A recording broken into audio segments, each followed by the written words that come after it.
Shalom saudara-saudara yang dikasihi Tuhan. Senang bisa berjumpa dengan saudara di dalam program Renungan Harian GKI Sangkrah. Tepat pada hari ini, hari Kamis tanggal 22 Mei 2025. Mari saudara dimanapun saat ini saudara berada, kita menyatukan hati untuk menerima bimbingan dari Tuhan. Kita berdoa. Allah Bapa yang penuh kasih, kami mengucap syukur untuk berkat-berkat Tuhan yang tak pernah berhenti. Untuk itu saat ini kami juga rindu mendengarkan sapaan sabda Tuhan, supaya hidup kami mengalami tuntunan dari firman-Mu. Untuk itu Tuhan, kuasailah hati dan pikiran kami, supaya sabda-Mu boleh menjadi satu teladan hidup untuk kami perjuangkan di dalam hidup hari lepas hari. Bersabdalah ya Tuhan di tengah-tengah kami, sebab setiap kami sudah siap untuk mendengarkannya. Di dalam nama-Mu Tuhan kami Yesus Kristus kami berdoa dan mengucap syukur. Amin. Saudaraku yang kasih Tuhan, di dalam relasi yang kita bangun, tentulah kita seringkali menjumpai yang namanya perbedaan pendapat. Perbedaan pendapat terjadi mungkin karena keputusan-keputusan tertentu yang kita miliki, atau mungkin ada pengalaman-pengalaman tertentu yang membuat kita punya pendapat yang berbeda. Sekali lagi, perbedaan pendapat adalah satu hal yang sangat wajar, sebab manusia itu ada beragam rupa dan ada banyak cara pola pikirnya. Namun seringkali perbedaan pendapat justru membuat kita dalam sebuah relasi yang tidak menyenangkan. Perbedaan pendapat seringkali menjadi sebuah konflik, tetapi konflik itu hanya selesai pada tataran bermasalah, tetapi tidak dilanjutkan dengan cara kita memperbaiki relasi. Itu artinya perbedaan pendapat justru dilihat sebagai suatu ancaman yang akan memecah belah. Padahal perbedaan pendapat juga bisa menjadi satu kesempatan kita untuk melihat segala sesuatu lebih luas. Termasuk salah satunya juga kita belajar untuk menerima setiap perbedaan-perbedaan itu. Untuk itu, mari bersama kita belajar dari firman Tuhan yang mengingatkan kita bagaimana ketika kita menghadapi perbedaan pendapat, apa yang harus kita responi. Satu firman Tuhan diambil dari Kisah Para Rasul pasal yang ke-15, ayatnya yang ke-37 sampai dengan 39 yang berkata demikian. Barnabas ingin membawa juga Yohanes yang disebut Markus. Tetapi Paulus dengan tegas berkata bahwa tidak baik membawa serta orang yang telah meninggalkan mereka di Pamfilia dan tidak mau turut bekerja bersama-sama dengan mereka.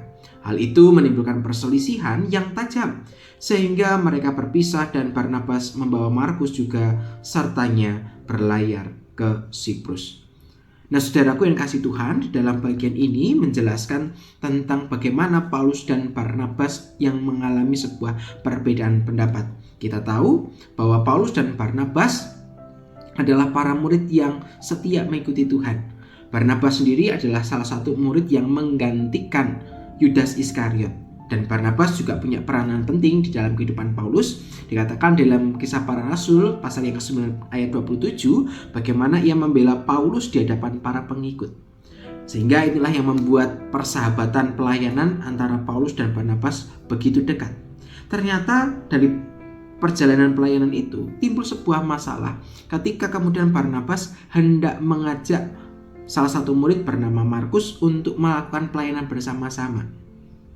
Nampaknya Paulus melihat bahwa Markus pernah meninggalkan mereka di dalam pelayanan di Pamfilia, itu yang dikatakan di dalam ayat 38. Sehingga singkat cerita Paulus menolak apa yang diungkapkan oleh Barnabas.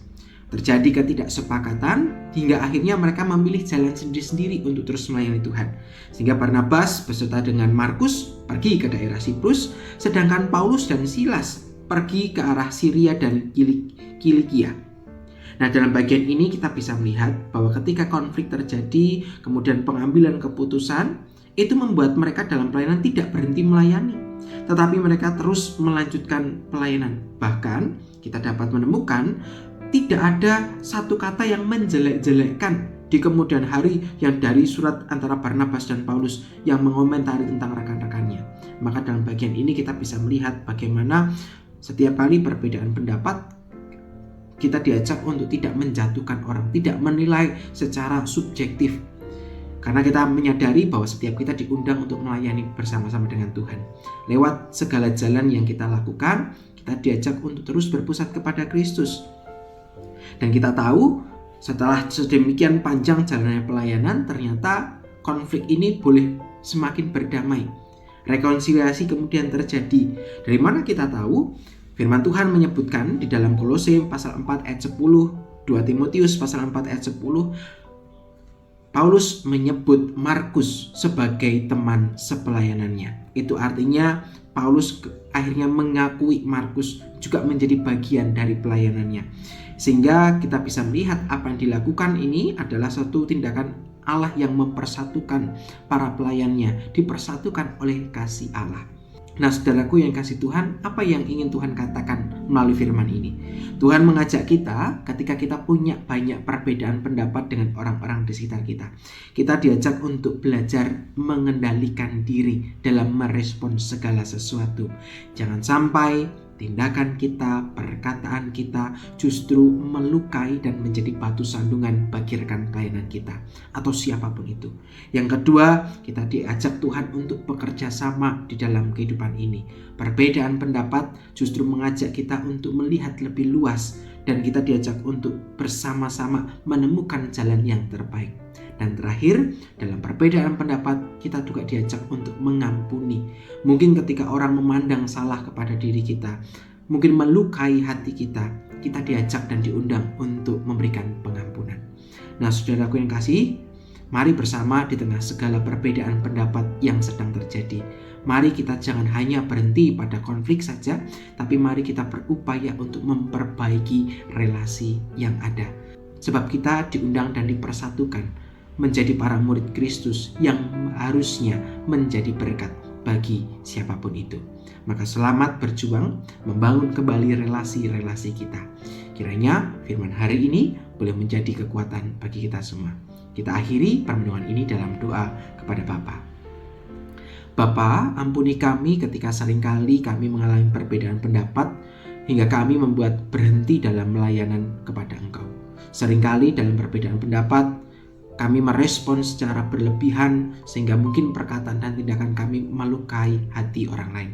Untuk Tuhan, mampukanlah kami untuk memiliki hati yang murni kepadamu, yang terus mau melayani untuk terus dipersatukan, bukan untuk dicerai-beraikan. Maka mampukanlah kami Tuhan, supaya firman-Mu ini dapat kami lakukan hari lepas hari. Kami serahkan seluruh perjalanan hidup kami ya Bapa, hanya ke dalam tangan cinta pengasihan Bapa. Di dalam nama-Mu, Tuhan kami, Yesus Kristus, kami berdoa dan mengucap syukur. Amin. Saudara, demikianlah permenungan kita hari ini. Selamat melanjutkan perjalanan hidup. Selamat berjalan bersama dengan Tuhan.